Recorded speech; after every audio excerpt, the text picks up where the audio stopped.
Hello, everyone, and thank you for joining us today.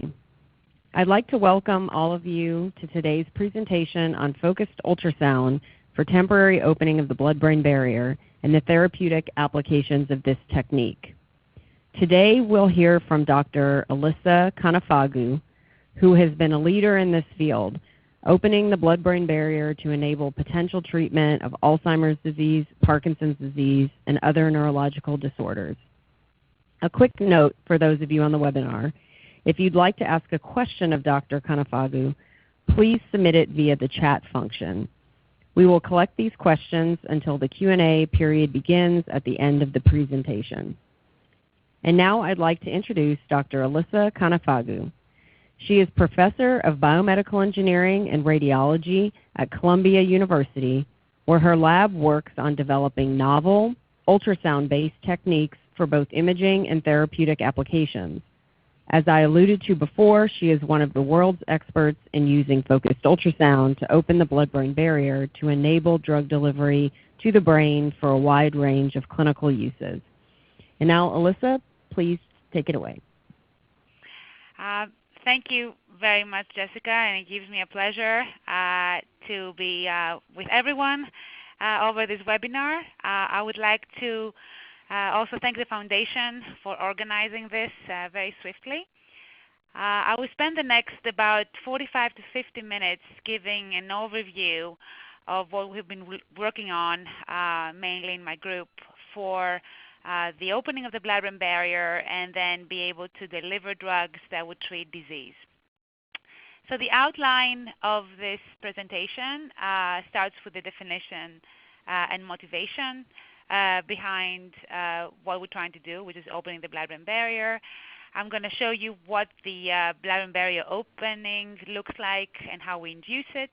And then some of the standard questions that we have been trying to answer over the years, such as the safety, the role of the microbubble that's injected, the mechanism, optimizing the parameters that are used in ultrasound, how the blood-brain barrier closes, and then a lot on drug delivery. So how we can deliver neurotrophic factors, especially for neurodegenerative disease treatment, and of course large animals and clinical applications. So we start with the definition and motivation. Our focus is neurodegenerative disease, so that's alluding to the neurons that are slowly dying in the brain, degenerating fast, and of course that includes Alzheimer's disease, Parkinson's disease, which are the biggest diseases in the brain for neurodegenerative diseases, but of course also amyotrophic lateral sclerosis, also known as ALS, and Huntington's disease. And what these diseases have in common is that they actually are affecting specific regions of the brain, and especially very deep regions, subcortical, in the midbrain itself, making it very difficult, even with invasive techniques, to treat.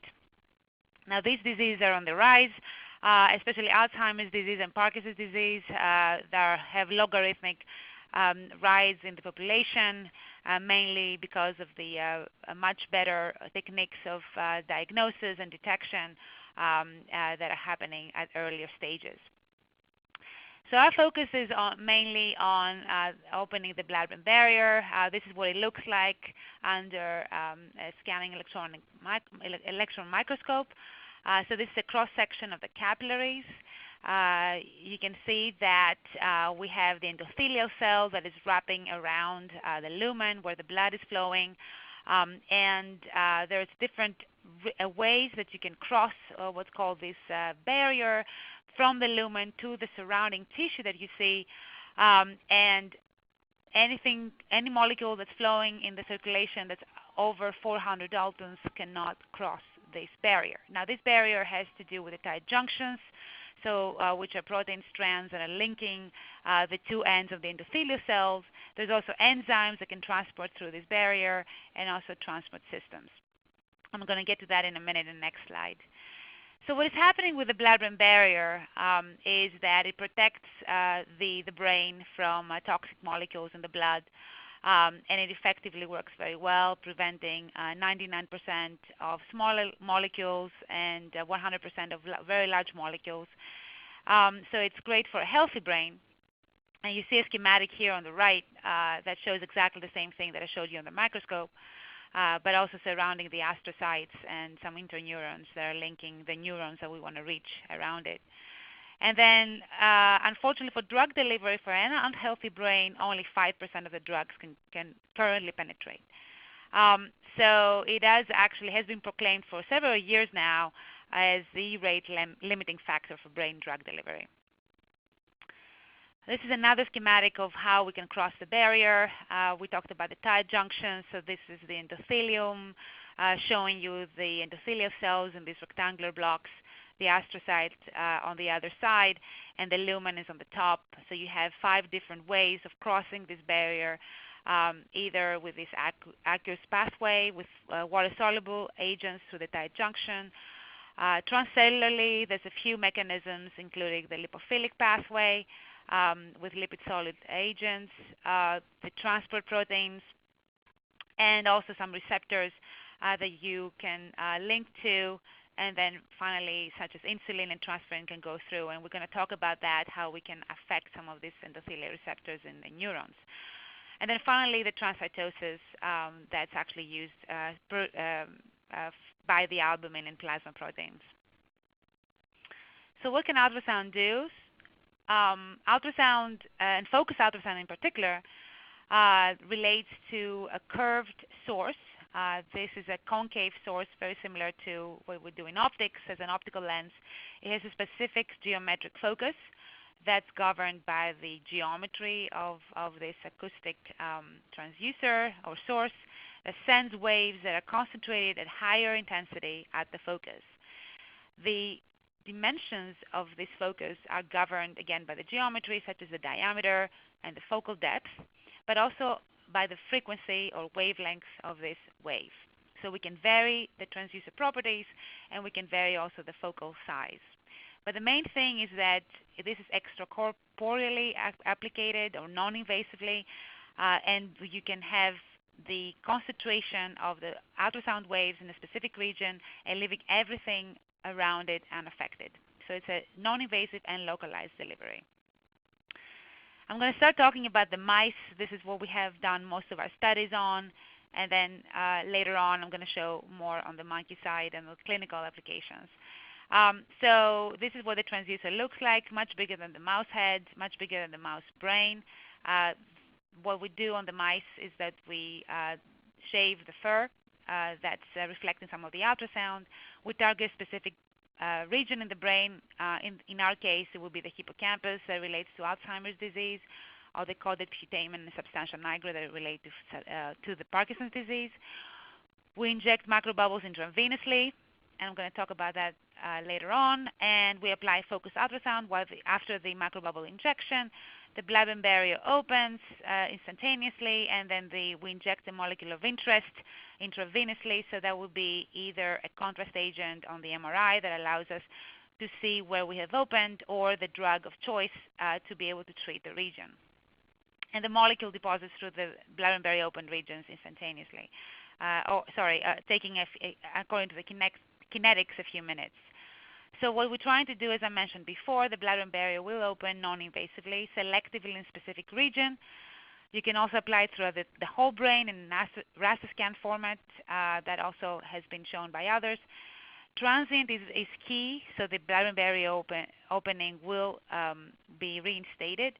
And then a single application is what most of the results that I'm going to show relate to, but as I said, that can be applied also sequentially in different regions. This is an illustration that we have developed a while back with Columbia University, showing you the ultrasound beam here vertically, the actual vessel, the microbubbles that are flowing, and also the drug in purple. And we want to reach the neuron that's right next door, usually 10 microns away from the vessel. And by opening here the tight junctions and making the vessel oscillate through the oscillation or cavitation of the microbubbles, we allow for the drugs for the first time to cross these tight junctions and finally reach the neuron that we want to treat. So in our case, we have been looking at these horizontal sections of the mouse brain, and we have done a lot on the hippocampus, as I mentioned, that is related to early onset Alzheimer's disease. And we utilize the actual symmetry of the brain. So therefore, the targeted hippocampus is on one hemisphere, and the control hippocampus is on the contralateral hemisphere. After opening, the mouse is introduced in the MRI, and we're able to see where gadolinium was able to permeate. Normally, the gadolinium does not permeate through the barrier. It's much larger than the barrier can allow. It's mainly contained in the vessels and the ventricles. In this case, we actually can see how it permeates and diffuses into the hippocampus, whereas the contralateral side is devoid of the gadolinium. And I'm going to talk also about the closing later on, but this is a view of the next day where we inject exactly the same amount of gadolinium, and in this case, gadolinium does not permeate, showing that the blood-brain barrier has closed. So that was in the hippocampus, and I'm going to talk about also these two regions that are affected by Parkinson's disease, which are the caudate putamen on the top and the substantia nigra on the bottom. And we have a three-dimensional image of the MRI showing you the opening in bright orange, and dark orange is actually the region of the brain that has the blood-brain barrier intact. So therefore, in this case, we have the localized delivery as we want it in the regions where we want to treat. And through other sequences in MRI, such as T2-weighted and diffusion-weighted imaging, we can actually see whether we caused hemorrhage or edema. In this case, we have identified regions and parameters where we would not cause edema, normally showing up as an enhanced gadolinium region. Almost a decade ago, we were able to show this in Alzheimer's mouse models. We wanted to see at the time whether the blood-brain barrier was leaky, and also see whether we were affecting the amyloid plaques. In this case, we sacrificed the mice a day after of the blood-brain barrier opening.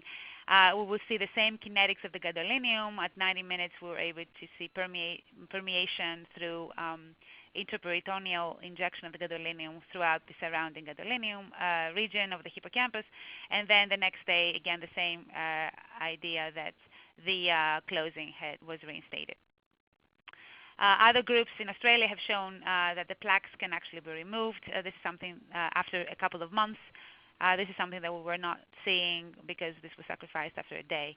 But this is what the amyloid plaques look like in this model, showing the specks of thioflavin S stained amyloid plaques in the hippocampus of this transgenic model, versus on the right the wild type that's of course devoid of amyloid plaques. So in our case, they were intact. So safety. So how safe is this opening? Us and others have done extensive studies. I'm going to show you some of what we did in both histology and also later on with MRI. So we used the T1-weighted MRI again to show the hippocampal area, and where we show the highest enhancement, we actually guided the histology. You can see on the left where we opened versus the right, there's no difference at 0.3 megapascals. As we increase the pressure at 0.45 megapascals, we also don't see red blood cells except inside the vessels. So that means no red blood cell extravasation in this case. At 0.6 megapascals, however, we do see red blood cell extravasation. And of course, if we go at higher pressures, we also see some dark neurons. So there's a tight window of safety, albeit being a safety window there. So most of the results I'm going to show you are going to be at 0.3 and 0.45 megapascals.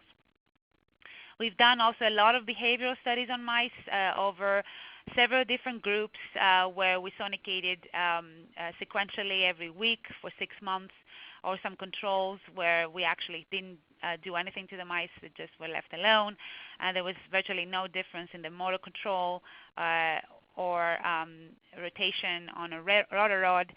There was a positive control that we went up to 1.5 megapascals. We knew that we were causing damage, and that was the only one that had abnormal behavior as far as motor control was concerned. I'm going to talk first about the microbubble role and how this affected. We have worked with several different microbubbles, including Optison that we used in early on that I showed you up to now, and Definity, as well as SonarView.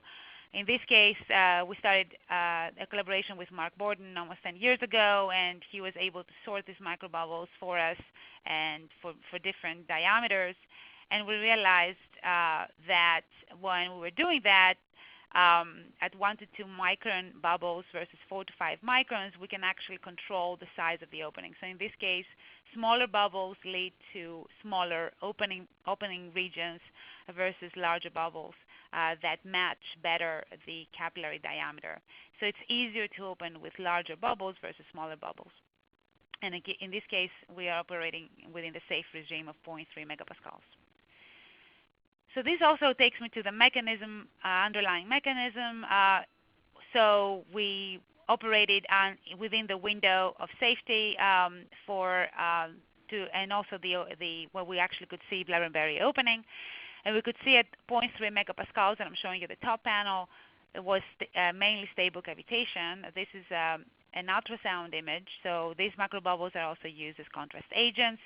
And you can see phantom where we opened a channel and we could put microbubbles there, so you can see where the microbubbles are, and we can listen to the cavitation activity, and the microbubbles themselves can actually enlarge or oscillate, as I showed you in the animation, and we can pick up the different harmonics at the fundamental frequency, at the harmonics of the actual bubbles, and also what's called the superharmonics and subharmonic.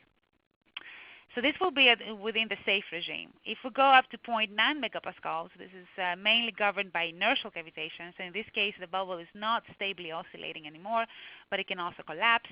And what you see here at the focus of the transducer is that the bubbles no longer have a nice enhancement, but they in fact are starting to disappear. And you can also pick up this kind of response of inertial cavitation on the actual bubble signature.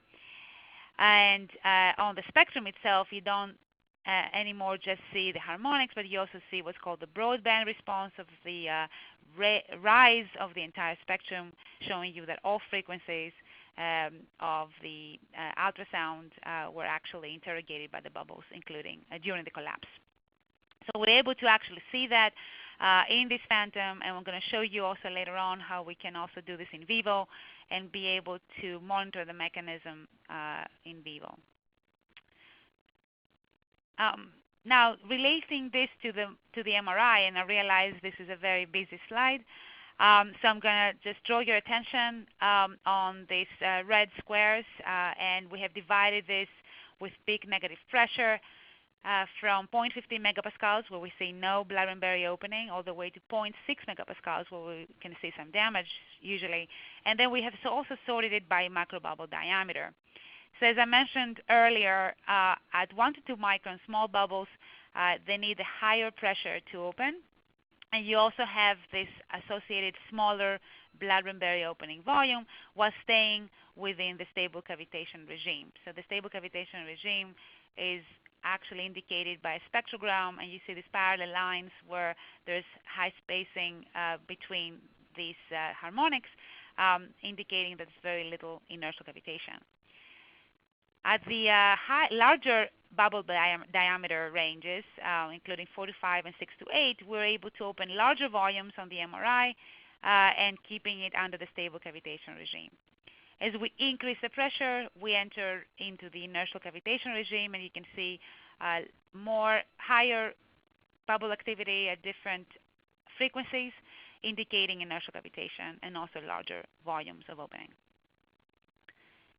Another thing that we've done over the years is actually use MRI and the dynamic contrast to look at the kinetics of gadolinium and be able to map the permeability of the barrier.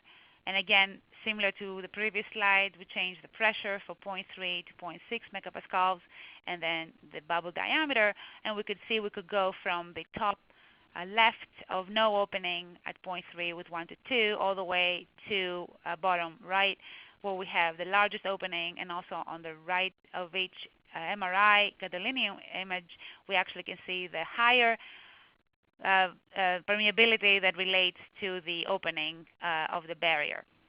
And in this case, we have the largest permeability at the area of the hippocampus. So we can vary the pressure and the macrobubble diameter and control both the volume of the opening and also the permeability itself. Some of the recent work that we've been doing is actually seeing what is the mechanism at the cellular level. I'm not going to talk too much about this for the sake of time. This is an arteriole showing leakage. In this case, it's biocetin that has about 1 kilodalton of molecular weight. And we can see this GFP expression on the arterioles and also some leakage around it. And if we compare this to the contralateral side, so what you see is the arteriole, and in green it will be the tight junctions. This is a transgenic model of the mice that express GFP on the tight junctions themselves.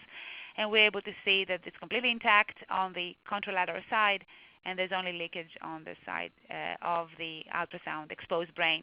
And the percent of arterioles that we've seen with full leakage is about 47%.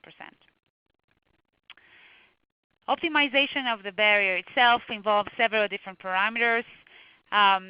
We have looked at the pulse length and the pressure, as I showed you earlier. The pulse length also is very important about keeping the safety and also not radiating the brain with ultrasound redundantly. We've also seen that shorter pulses can open the barrier.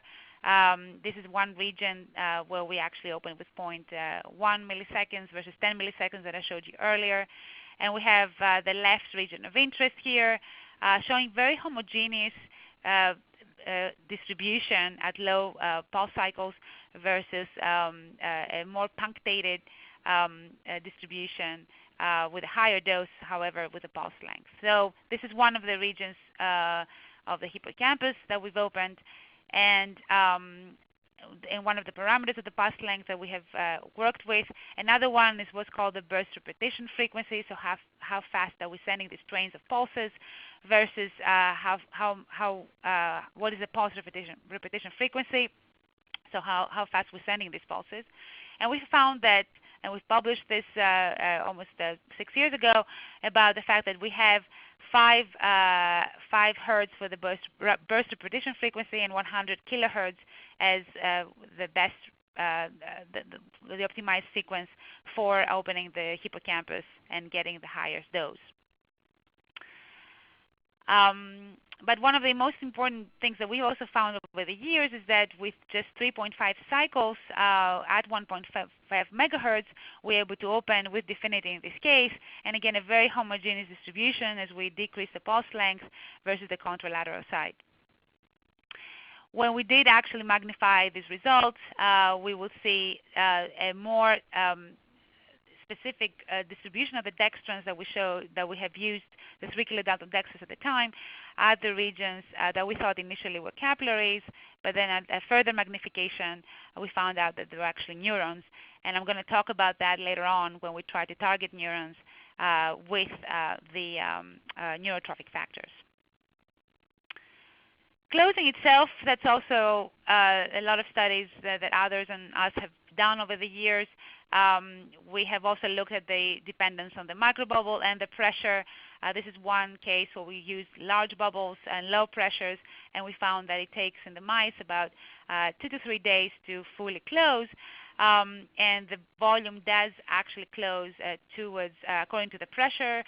So we have the highest pressure at the focus, and then at the tails of the focus we have lower pressure, so that closes first. And then finally, day 3, the focus itself at the highest pressures, it has closed back. Of course, the whole story is much more complex. In fact, you can close a barrier within 4 hours, and it depends also on the bubble that is used.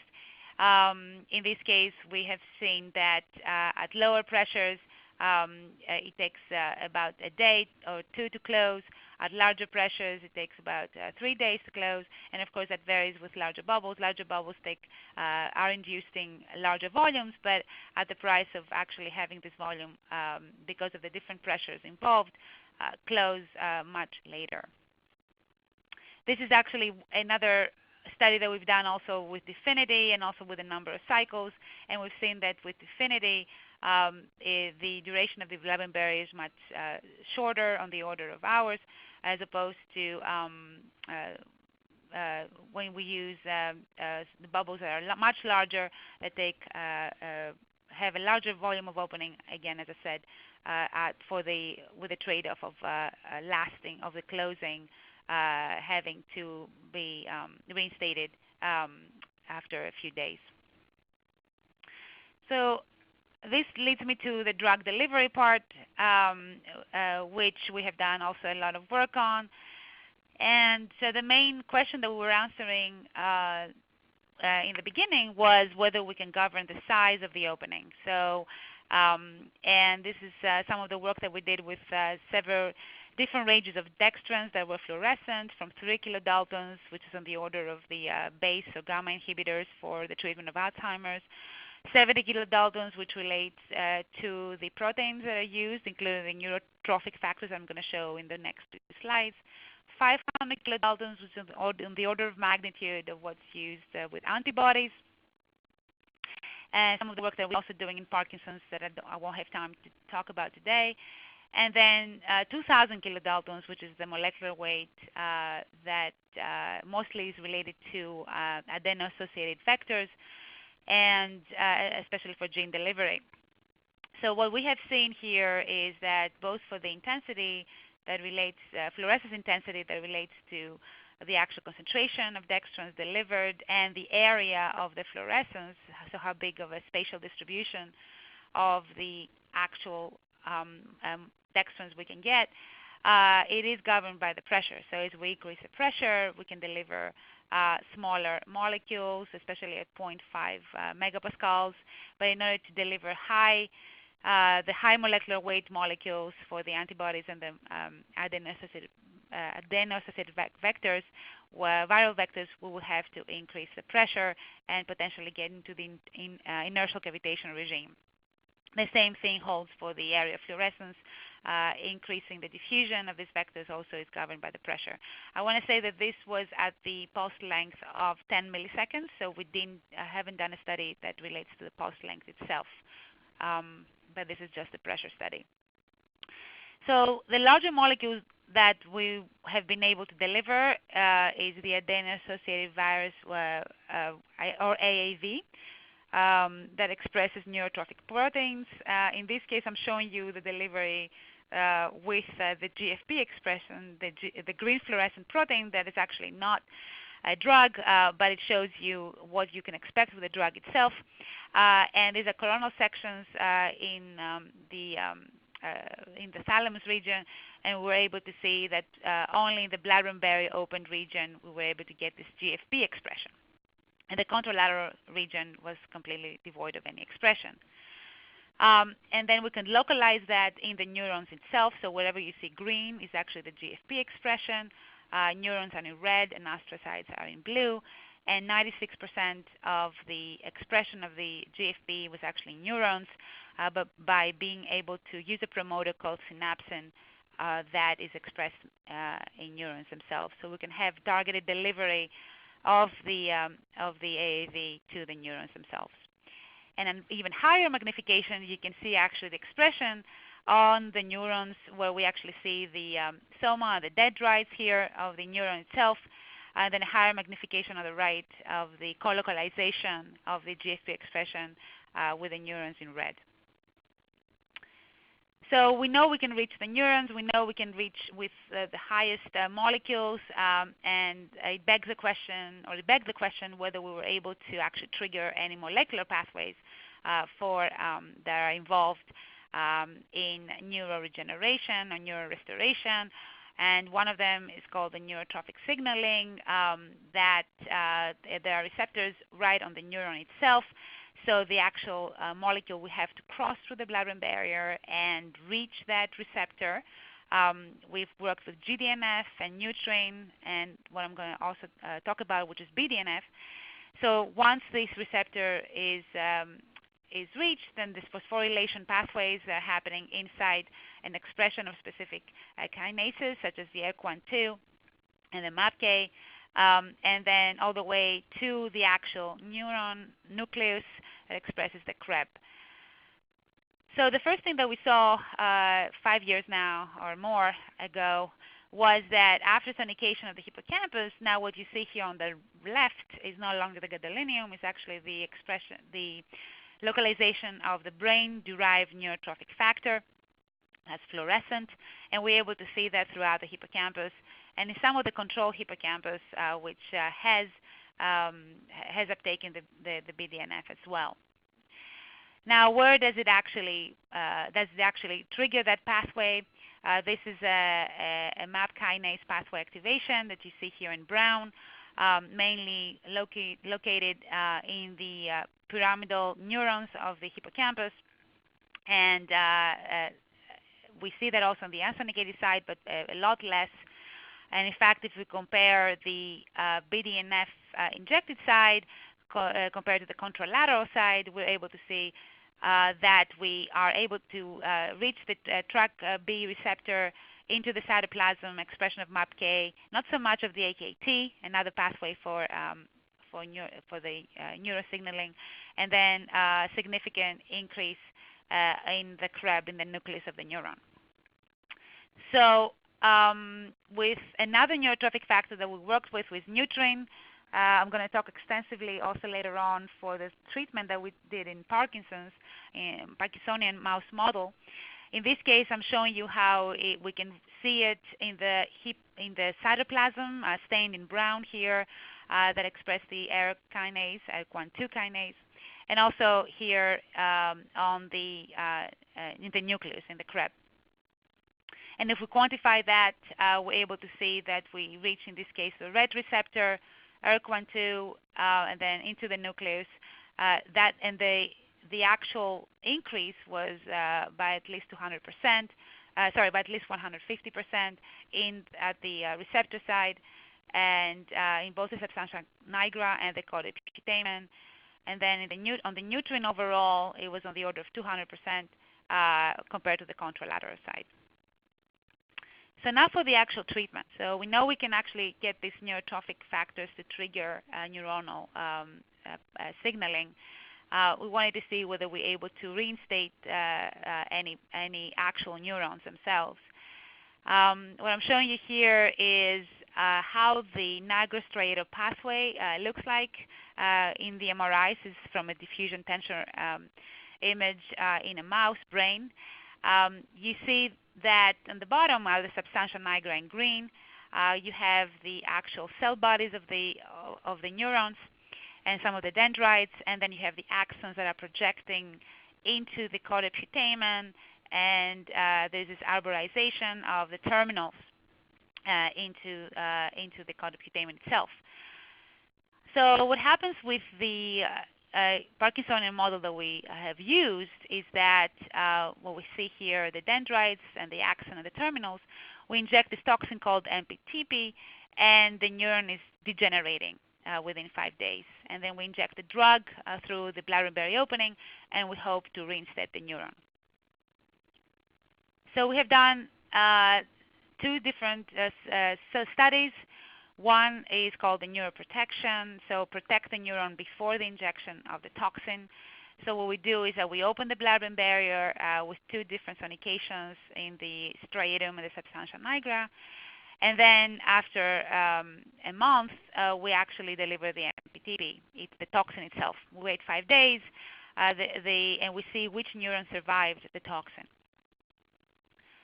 What we have done is that we see no difference between the left, which is the sonicated side, versus the contralateral side. So wherever you see brown on these images are the actual neurons, neuron cell bodies and dendrites in the substantia nigra. And we see no difference between the contralateral side and the sonicated side in any of the groups, except where we open the barrier and deliver these viral vectors that express the GDNF, in this case, the glial-derived neurotrophic factor. And we could see that some of the neurons on the sonicated side were actually kept intact. And then when we quantified that, we were able to see that the ipsilateral side or the sonicated side had significant higher optical density, what you see here in brown, compared to the contralateral side. And that was in the striatum and the substantia nigra, very similar results, that we could see that the only group, including the focused ultrasound only, that we can see the neurons be able to were successfully neuroprotected, were in the blood-brain opened case with viral vectors delivered. So that was the neuroprotection side, which doesn't necessarily make sense in the case of disease. The disease happens first, and then you want to treat it. So we actually increase the stakes here, and we have the study of neurorestoration, where we deliver the toxin first. And what I want to say about the MPTP model is that it does model very well the early onset of Parkinson's disease. Several other groups have done Parkinson's disease. We're certainly not the only one, but they looked at late stages. And the reason why we wanted to see early stages is that this is where it's supposed to be doing the most of the improvement, especially on the motor side aspect of the disease, where the early onset of Parkinson's will be where the maximum benefit for the patient will be. So we deliver the MPTP toxin, again, 5 days for it to induce degeneration of the neurons. And but we also stayed stayed the course for another 21 days.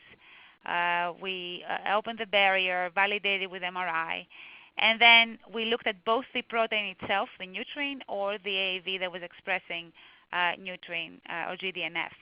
And we did this 3 times every week. We actually we sonicated again and delivered the drug again, and then finally sacrificed the mouse and performed similar kind of staining. So with the AAV itself expressing the glial-derived neurotrophic factor, very similar results with the neuroprotection. We're able to see significance in the ipsilateral sonicated side versus the contralateral, only the case where we open the barrier and deliver the viral vector, and both on the neuronal bodies themselves and the dendrite density that we're able to also measure.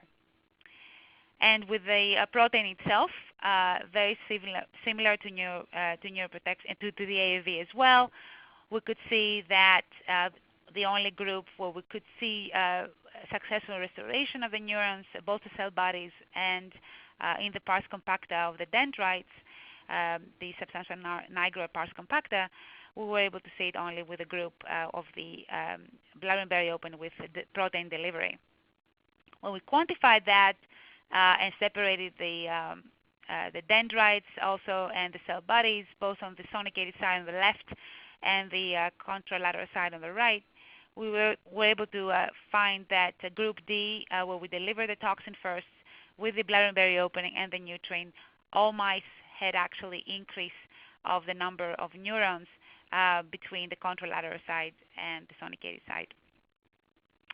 And when we looked at in the neuronal terminals at the striatum, so the other side of the neuron, we were also seeing very similar results with the ultrasound, focused ultrasound on the left versus the contralateral side, and quantification of that showed us that we could increase the treated versus non-treated area increased by 20%. Some other results I want to share with you today will be on some other applications where that could be relevant to some of you.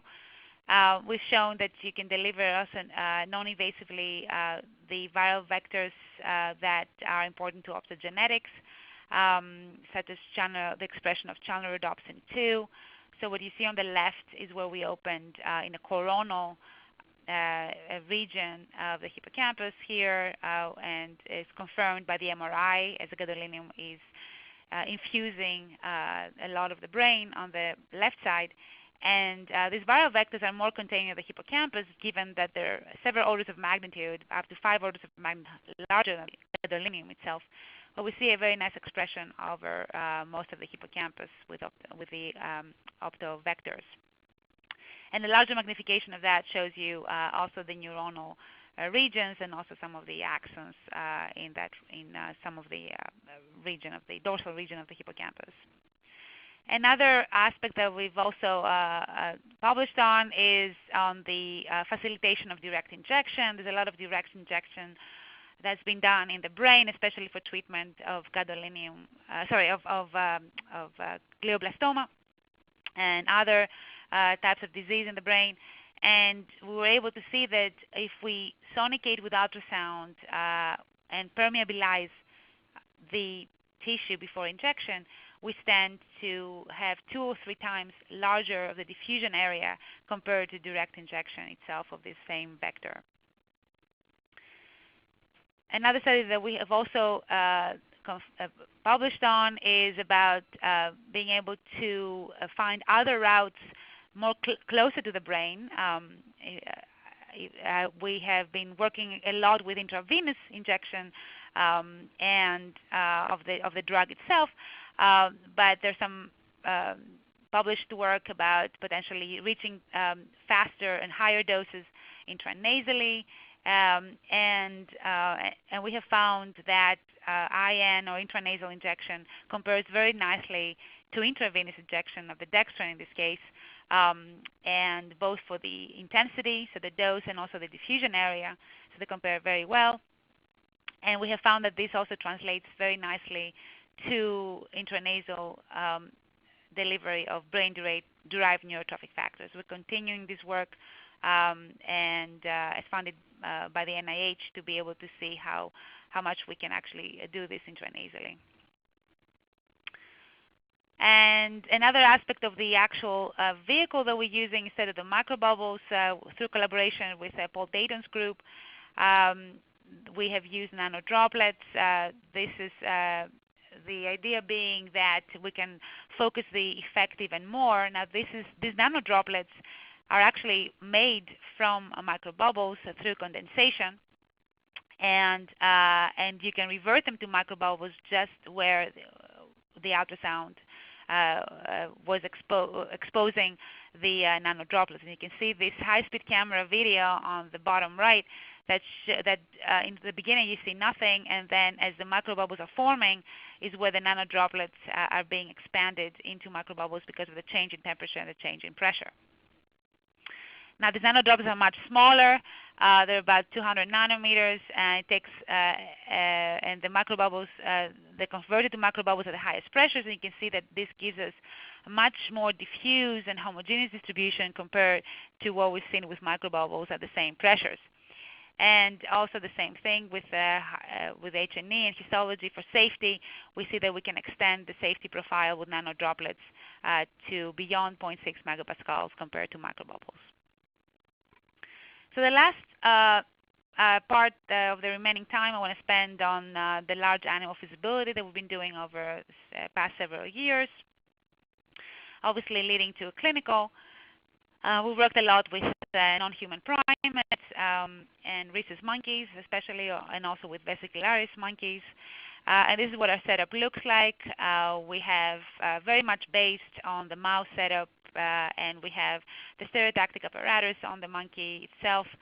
And with coupling media from the transducer, now we drop the frequency to 500 kilohertz to be able to penetrate the much thicker skull. This is what a system looks like. The monkey is under this sheet, and we can see the transducer that's lying on its head, suspended by the stereotactic apparatus. The main thing that we always do in the monkeys in real time is monitor the cavitation itself, both for safety and also efficacy. So what you see here is actually the initial baseline, followed by a rapid rise where the microbubbles reach the region of sonication, and then a plateau of the stable cavitation in blue. Ultraharmonics that lead us only to macrobubble cavitation only, and the flat line of the black line here is the inertial cavitation, where we actually want to keep as flat as possible. That shows us that we haven't entered the inertial cavitation regime, but we're able to say that this is safe during application.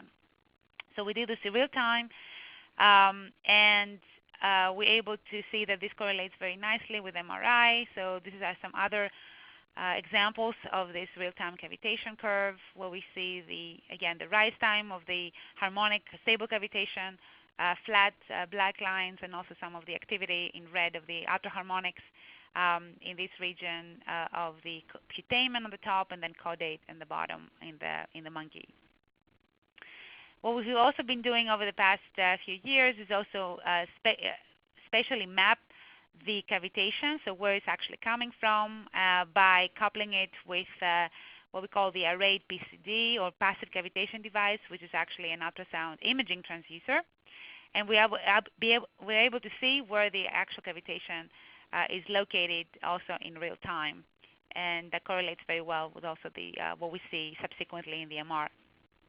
And this is some of other examples where we see blood-brain barrier opening in the region where our cavitation map has predicted that.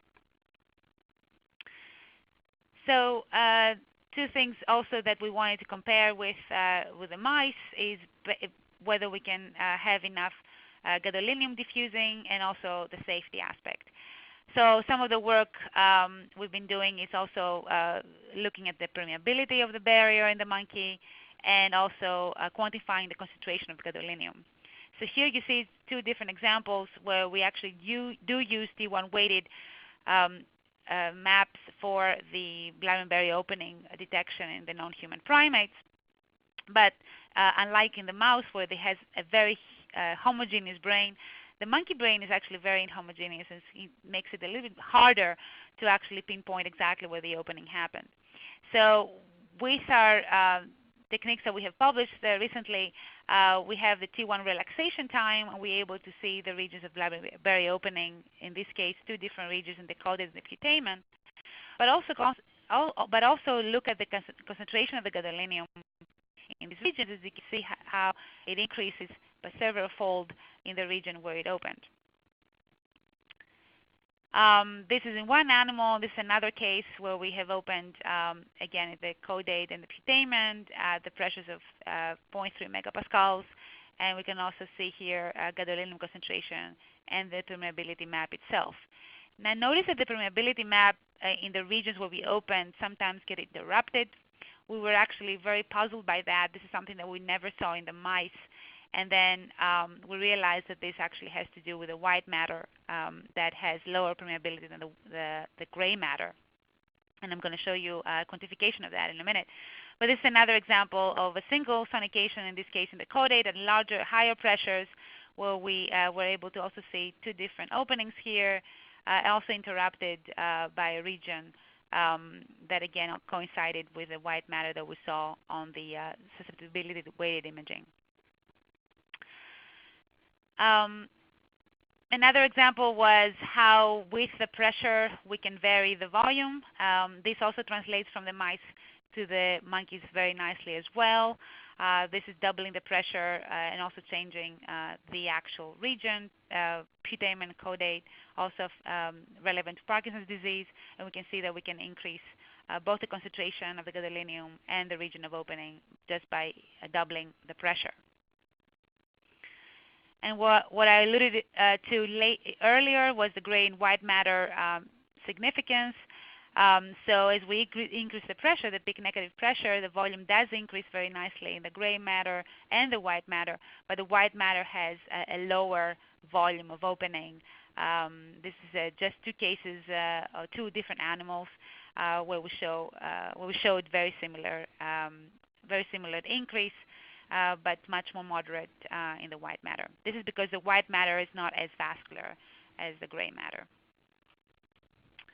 And on the side of the concentration and the delivery efficiency also increases with the pressure. The amount delivered in the case of the monkeys went from 3 micrograms to 20 micrograms as we doubled the pressure. And then the same thing almost also doubled the pressure here in the second animal and doubled the amount delivered, and the delivery efficiency also increased. Safety-wise, we have found that there is also a safety window within which we can operate. Now the pressures can be lowered in the monkeys compared to the mice with successful blood-brain barrier opening. That's because the pressure is 3 times lower. Therefore, the cavitation is much more likely. And T2 weighted images show you whether any edema happened. Susceptibility weighted imaging shows you whether any hemorrhage has happened. T2 weighted edema shows up as a bright enhanced pixels, and hemorrhage shows up as dark regions. And within these pressures, in several different monkeys now, with repeated sonication, sometimes on a biweekly basis, we have found that this is pretty safe. Physiological monitoring, we have also published on that, where we see whether the monkeys have changed during sonication or after sonication, the heart rate or the breathing rate, and we have found overall that there's no change in the heart or respiration rate during sonication or even after sonication in both sedate and awake animals. Regarding the closing timeline, we have also found that very similar, it takes a couple of days at the highest pressures, and it can be shorter at lower pressures. This is an example where you see in blue the initial opening region, and then that subsides over a couple of days. Recent studies, as we are nearing towards clinical, we wanted to see whether there's any difference between awake and sedate animals. And now in this case, we have mounted a plate on this animal's head, very similar to what they do in neuroscience for behavioral testing. And we're able to see actually a larger region in the awake animal compared to the sedate animal on the MRI itself. We couldn't relate this to the stable cavitation or inertial cavitation dose, as there was no significance. But we have now hypothesized that it's actually related to the actual vessel size. It's known that vessel dilation is what ensues typically anesthesia, so it may be a little bit more difficult to open larger regions in the sedate animal compared to awake. So we envision that for awake subjects, we may have to lower even more the pressure. And finally, a couple of slides on the future. We are looking into, and we are using now neuronavigation to help guide our targeting even further, and compare it also to stereotactic mode. You see here on the bottom in real time as we move the actual transducer arm and also do away with the stereotactic apparatus altogether, we're able to see here on the crosshairs how well we're doing our targeting. So in red is actually where our beam is head on, and we want to, and in the crosshairs is where we want to target, and it gives us an idea as we move the transducer around how well we're doing relative to our targeting. And at the same time, we are using the cavitation mapping that I mentioned earlier to be able to monitor this in real time.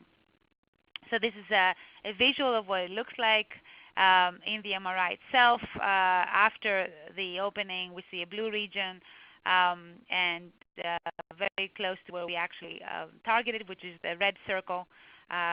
So we have very nice targeting on the order of 2 millimeters. And then on the right, you see the cavitation map of the region where we opened, and that correlates very nicely with on the left where the blood-brain barrier opening was confirmed by MRI after the fact. And the final slide I want to share with you is basically going into the clinical feasibility. and detecting cavitation is actually one of the key aspects that we're exploring in our group. We see that without skull, we can clearly be able to detect sonication. I've shown you a lot of the examples in vivo on the monkeys, where we actually can detect very nicely what is in red here at very different pressures with harmonic stable cavitation, and also the inertial cavitation itself. It gets more challenging when you go through these very homogeneous skulls, such as in the human, where we are seeing significant in some pressures here, which are relevant to us for safety, especially with the stable cavitation detection that we can do through the skull. Now, in the case of the human skull, you have 34 dBs reduction, so much higher in dB than the monkey skull. However, it gets challenging with 500 kilohertz. So in the case of the humans, for efficient cavitation monitoring, we envision dropping the frequency even more. So in summary, I hope I've shown you some of the key aspects of blood-brain barrier opening. The mechanism is that with stable bubble oscillation, we can cause blood-brain barrier opening, which has a higher safety, and we can trigger downstream signaling. We can also open with inertial cavitation. However, that gets more risky for damage. Safety will be for 1.5 megapascals at or below 0.45 megapascals. At 0.45 megahertz will be at or below 0.45 megapascals.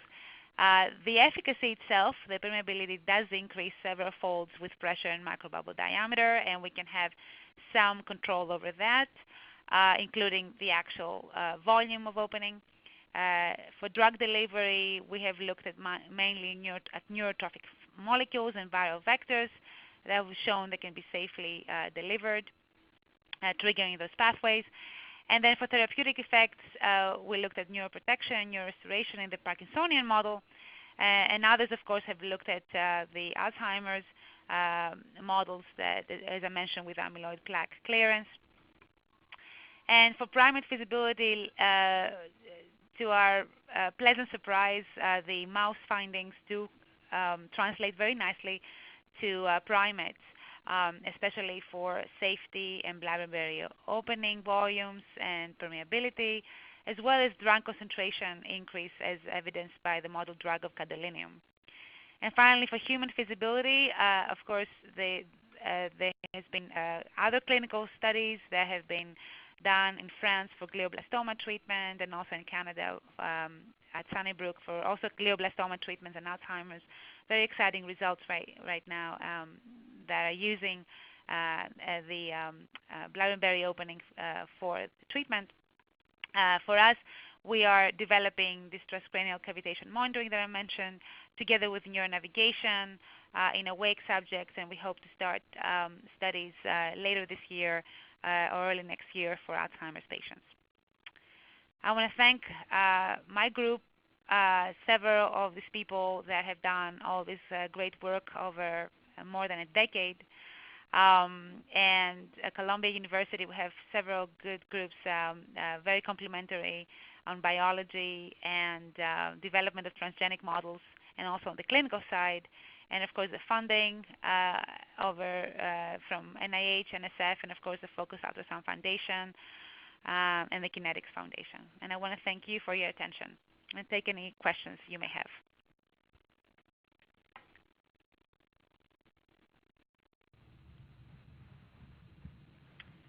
Thank you so much, Elisa. And we do have some questions. So the first question, how is the pressure actually measured in vivo, in particular if the wave has to pass through the skull?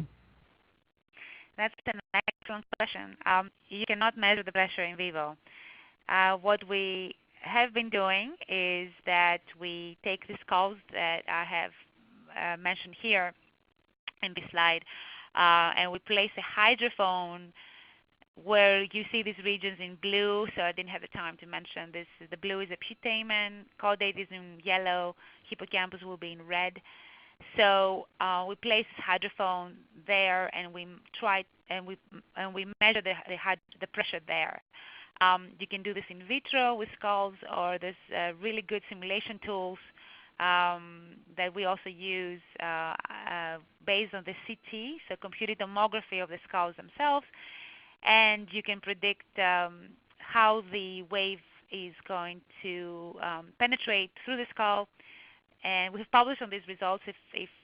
Feel free to reach me and to contact me for if you need guidance in that realm. But you can see the reflection of the skull, and also how the wave, whether the wave can be focused, because some of the pressures could be too high. Some of the frequencies can be also too high, and you can cause aberration through the skull, as well as standing waves on the other side, because the skull also has the other side where the jawbone is, for example, and also the occipital region.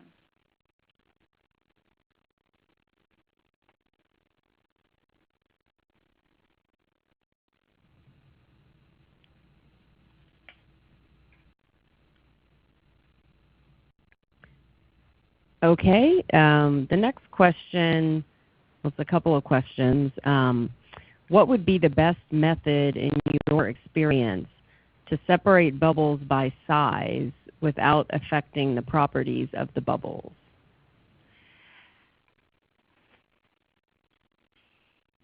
So we have used a single method for that.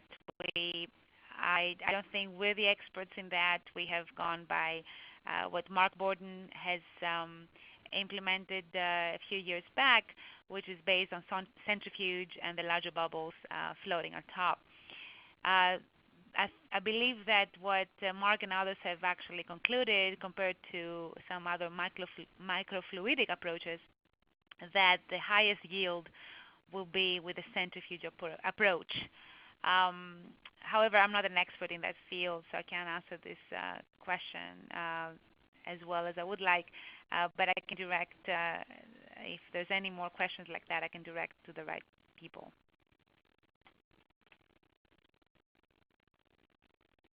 The next question, in your neutron studies, what is the time scale involved there in terms of, I guess, in terms of seeing effects, or in terms of the delivery itself? They asked days, weeks, months? Yeah, so the neutron study, we had, we actually did deliver in the neurorestoration study, we delivered, I believe, after a month of the MPTP toxin, and we actually did 3 different applications weekly, where we opened the barrier, injected the neutron, and then we survived another week, opened the barrier, injected the neutron, and so on and so forth. So we actually sacrificed the mice after 3 weeks. And that's the maximum we have done. So what I have reported here is actually after 3 weeks. We haven't done any other studies to look at long-term effects to see whether the same effect will last longer. So that's the only timeline that we have worked with.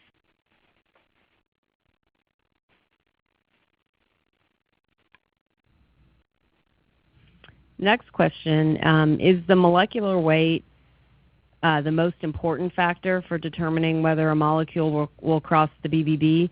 What about the charge or lipophilicity of the molecule? Yeah, that's a very good question too. We hypothesized that molecular weight will be the largest. I mean, that will play the biggest role. Now, whether that's the most important thing, we're not sure. But this is the only thing that we have studied. The main thing being that we can study this with dextrans. We have looked at dextrans that have different charges as well. We haven't seen much of a difference, but we have by no means done a study with different charges, but that would hydrophobicity also will affect definitely the kinetics. But the main question that we were trying to answer is whether we can whether this technology is relevant across the full range of drugs. And one thing that distinguishes these drugs is the molecular weight. But it will be very interesting to see how the charges as well affect it. But very preliminary results that we have done with different proteins, ranging from albumin and also polylysine as well with different charges. We haven't seen much of a difference, but we haven't done a full-scale study on that.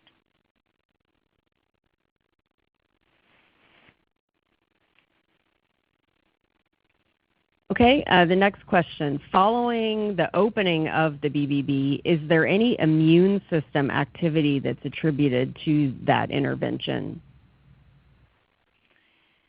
Oh, yes. So I didn't talk about that much, but us and others have looked at several aspects of that, including the microglia that are definitely activated during blood-brain barrier opening. In fact, it was attributed to the microglia themselves that would clear the amyloid plaques in the study by Gertz et al. From Australia. And we've also seen, and also some other groups have reported on macrophages as well that are also triggered during that opening. So what we've seen is that some of the aspects of that depend on the pressure and the pulse length, and also there is a reversibility with that, similar to the opening, that it closes back. So this inflammation does also subside according to specific pressures, and as long as you operate within a specific range. But of course, if you increase the pressure or you're doing repeated sonications, other groups have shown that you can actually enter into an inflammation that cannot be reversed.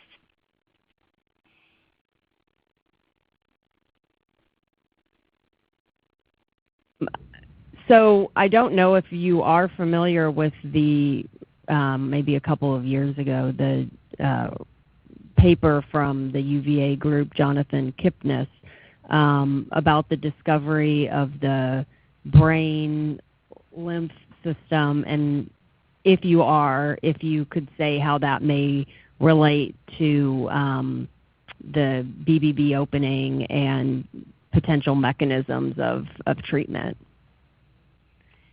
I'm sorry to say that I'm not familiar with that. So if you can tell me something more, then maybe I can answer.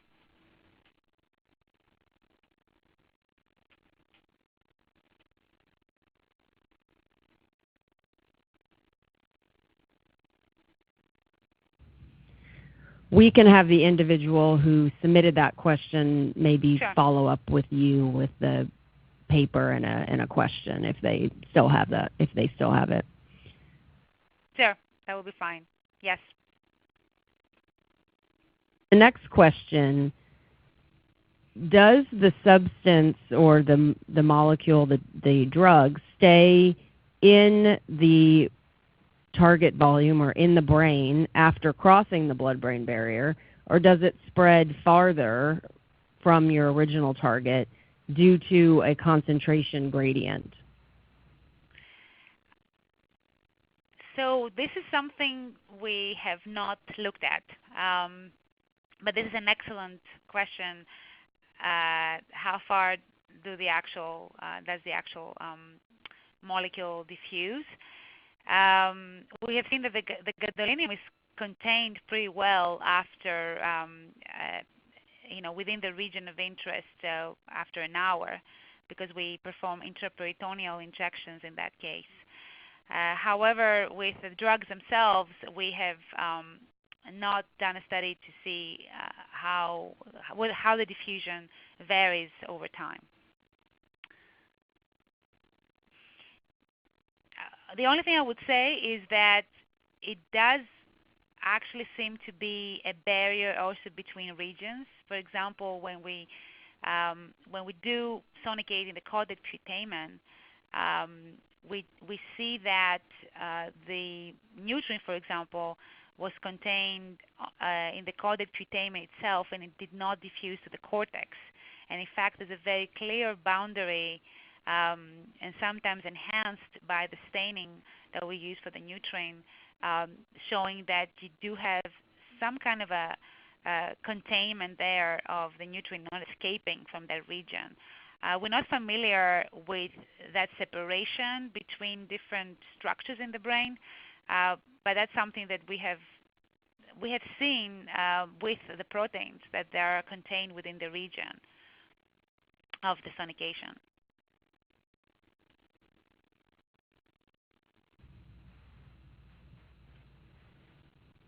Switching to sort of a more clinical question, in your estimate, how far away do you think we are from routine clinical application of BBB opening based focused ultrasound therapies? That's it is a very difficult question to answer. There's two questions that we still need to make sure that we answer very, very carefully. One is safety. Are we opening the barrier in humans safely? And this is something that I think all these studies that are currently ongoing or planned in the very near future, safety is number one.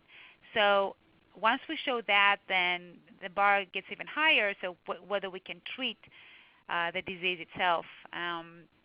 But I think once we show safety, then I think it will be, because of the need currently in the clinic of so many different drugs that have been developed over the years that could be enhanced in their diffusion and the dose. I think if we show safety, more clinical entities are bound to slowly but surely adopt it.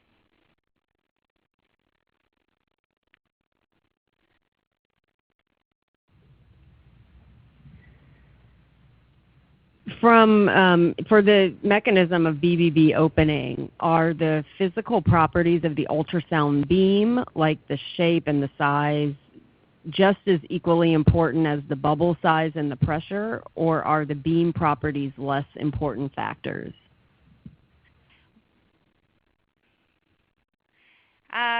These are two different parameters. The beam properties themselves, so the beam width or the focal spot size, will determine spatially where you have opened, and then the pressure and the microbubble size will determine the dose. So how much of the drug will permeate. So the size of where you've opened, how big the size of the blood-brain barrier is. Now, something that's different from thermal ablation is that within that focal spot, you have variation of the pressure. So therefore, the highest pressure will be at the peak of, let's say, this Gaussian, and then towards the tails, there would not may not be an opening, especially if you're operating near the threshold of the opening, where we want to do for the safety aspect, to maintain the safety aspects. So the region where you open is going to be even smaller than what you can predict geometrically by the beam size. So the answer is that the pressure and the microbubble size are important for the drug delivery aspects, because it will better predict where you have opened the barrier and how well the drug could potentially diffuse through it.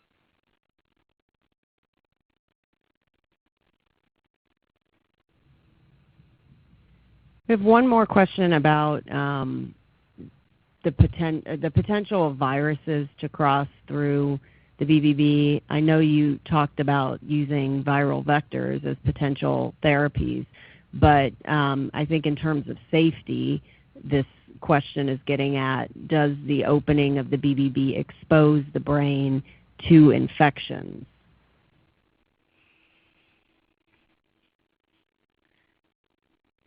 So we try to address this with what I showed earlier with the colocalization of the GFP expression and the neurons. So the technology of gene delivery over the past 15 years has definitely made a lot of progress, if not has completely changed the field, mainly because first they can engineer these vectors to make them much more targeted by using promoters that are going to target specific cells. So in the case, for example, of the work that we've done for GFP delivery, 96% of the targeted cells in the brain were neurons, and the rest were astrocytes. And in fact, we harvested all the organs of the main organs of the mouse, including the heart, the bladder, the liver, obviously, and there was no expression of GFP. So we definitely, using gene delivery, there's a higher risk because you're exposing these vectors, these viral vectors, to the whole body. But again, with these AAV vectors being much more targeted, we believe that the dose that you increase will be in the cells that you target. And there's a school of thought out there that the gene delivery will be much more efficacious than the protein delivery. There's some work out there with a brain-derived neurotrophic factor for Alzheimer's disease, where they found that the injection of the neurotrophic factor would have to be performed on the 6-month basis or even yearly basis. And there's the gene delivery paradigm is that once you transduce the neurons to be able to make their own neurotrophic factor, you will not need to treat them again. So there's high risk, high gain with viral vectors that's not as much there in the case of the proteins.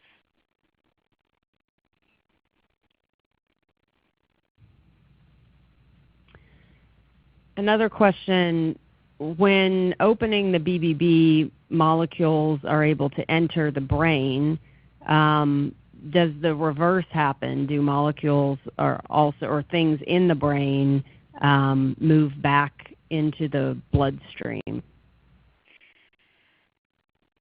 So this is a question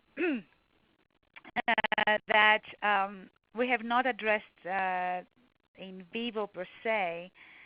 The permeability model that we use, that I didn't have time to describe today, but we have published on that, is the Topf-Kermode model.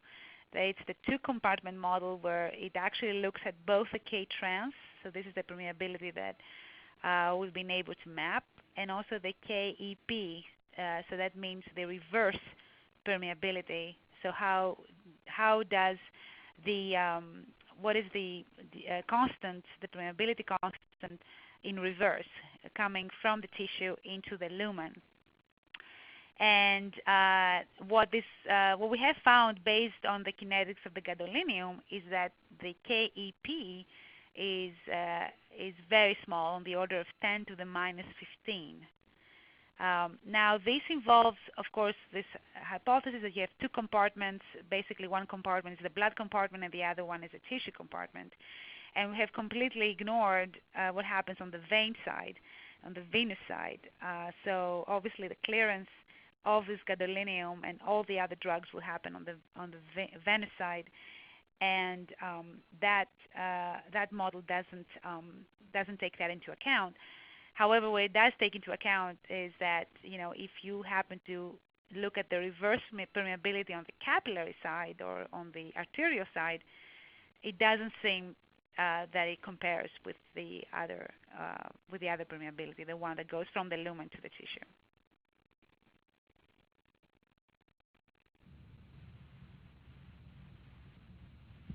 Okay, thank you, Elisa. Those are all the questions that we have today.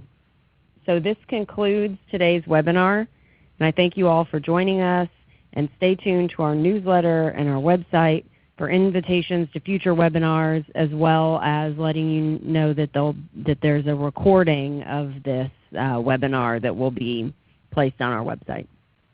Thank you so much. Bye. Thank you.